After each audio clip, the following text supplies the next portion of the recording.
भगवान शंकर ने जब लक्ष्मी जी का विवाह भगवान विष्णु के साथ कराया था, तब लक्ष्मी जी ने धन्यवाद दिया था शिव जी को, आप मुझे आदेश दो कि मैं आपकी सेवा क्या करूं। शंकर भगवान ने कहा मुझे सेवा की जरूरत नहीं है। लक्ष्मी जी कहती है नहीं, आपने मुझे नारायण से मिलवा दिया, कुछ तो कहिए प्रभु। शंकर भगवान ने कहा जब प्रदोष काल हो, शाम का समय हो, उस समय पर बेलपत्री, पीपल और आंवले के नीचे लक्ष्मी तो कुछ देर के लिए विराजमान हो जाना।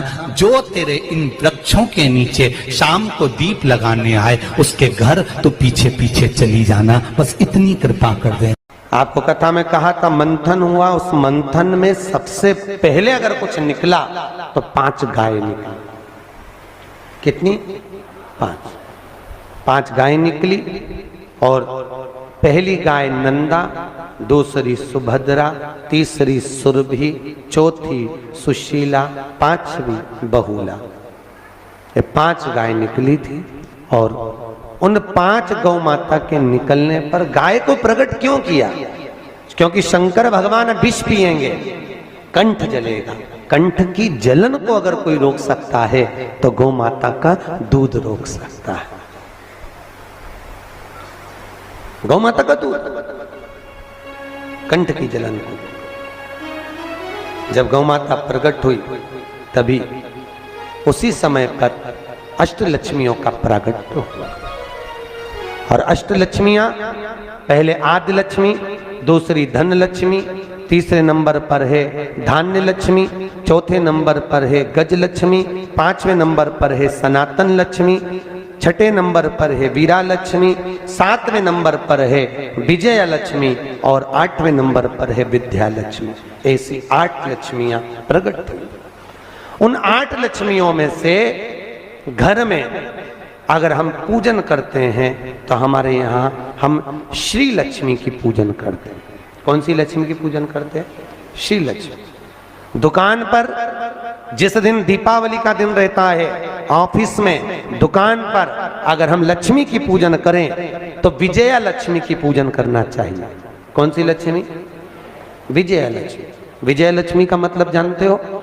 जब दुकान पर, ऑफिस में दिवाली के दिन पूजन करो तो 5 कमल गट्टे, कमल गट्टे जानते हो? ऐसे काले काले आते हैं, किराने की दुकान पे मिलते हैं। 5 कमल गट्टे, 5 हल्दी की गट्ठान, 5 धने के दाने, धने के दाने, 5 हरी मूंग के दाने एक लाल पोटली में बांधकर विजया लक्ष्मी के नाम से ऑफिस में रख देना चाहिए। जिंदगी में कभी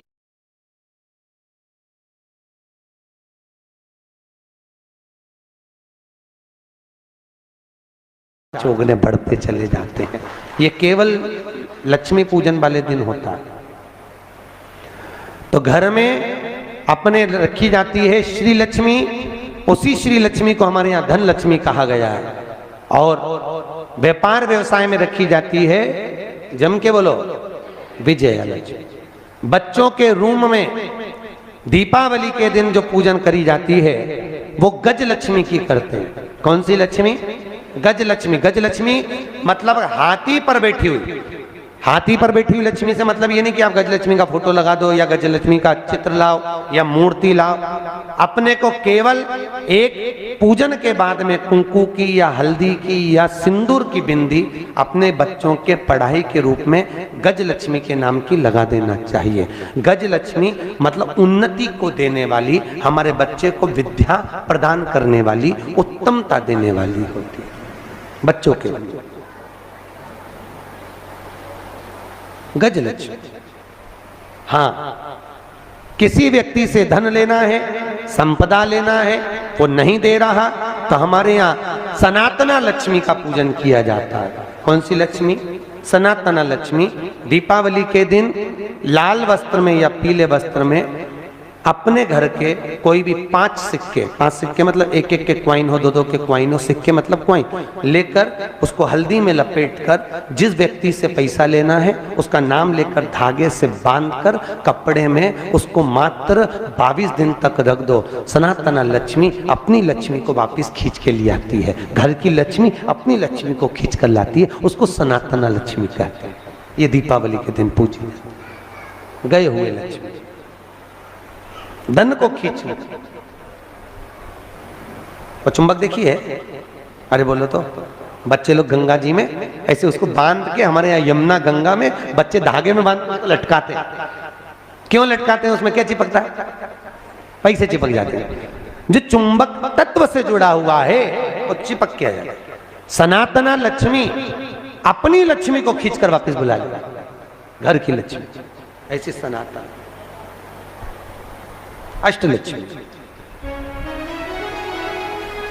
सनातन लक्ष्मी आनंद सुख देने वाली है।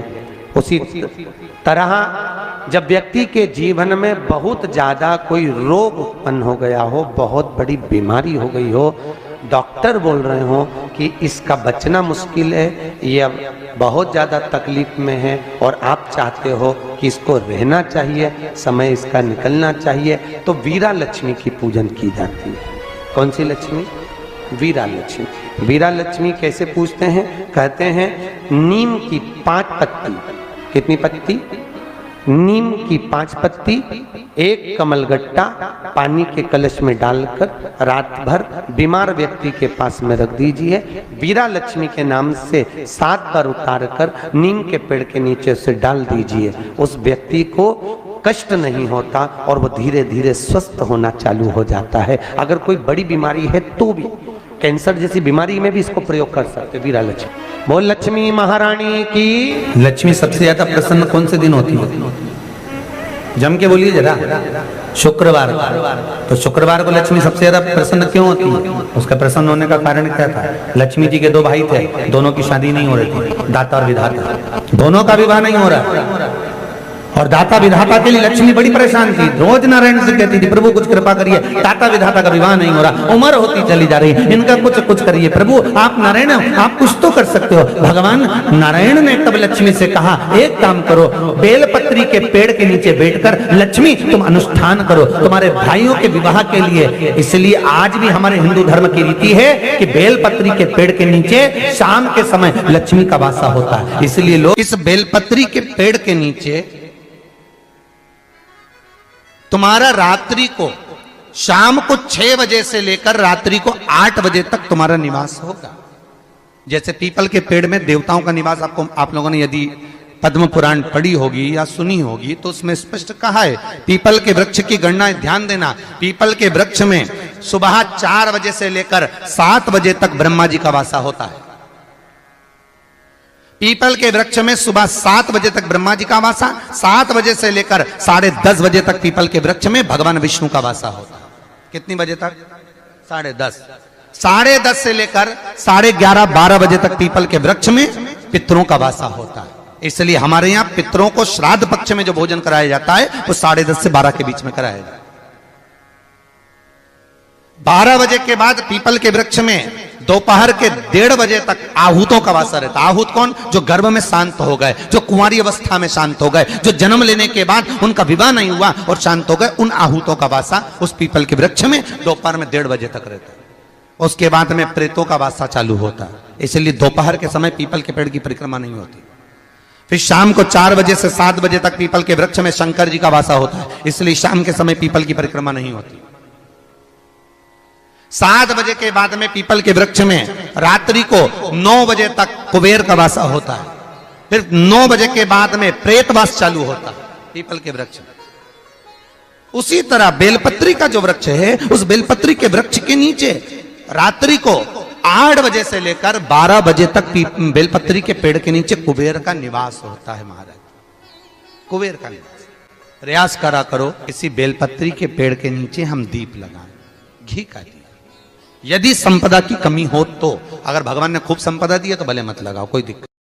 महामृत्युंजय मंत्र का यदि आप जाप करते हो और आपको मालूम पड़ गया कि शरीर में मुझे ये रोग हो गया है, मुझे शुगर हो गया है, मुझे बीपी हो गया है, मेरा ब्लड प्रेशर ऊंचा नीचा रह रहा है, कोई भयंकर रोग, मेरे रिश्तेदार को कोई कैंसर जैसा रोग हो गया, किसी को कोई थायराइड हो गया, किसी को कोई किडनी और लीवर में सूजन हो गई, किसी को कहीं किडनी और लीवर में तकलीफ हो गई, तो शिव महापुराण की कथा कहती है, नवग्रह शिव महापुराण की कथा कहती है कि बेलपत्री के वृक्ष के नीचे महामृत्युंजय मंत्र का जाप जो शुक्रवार की शुक्रवार घी का दिया लगा कर करता है, उसके रोग बाबा देवाधिदेव महादेव समाप्त करते चले जाते हैं। ये संजीवनी मंत्र शुक्रवार के दिन भगवान शंकर को शुक्र को दिया था, इसलिए उसकी प्रधान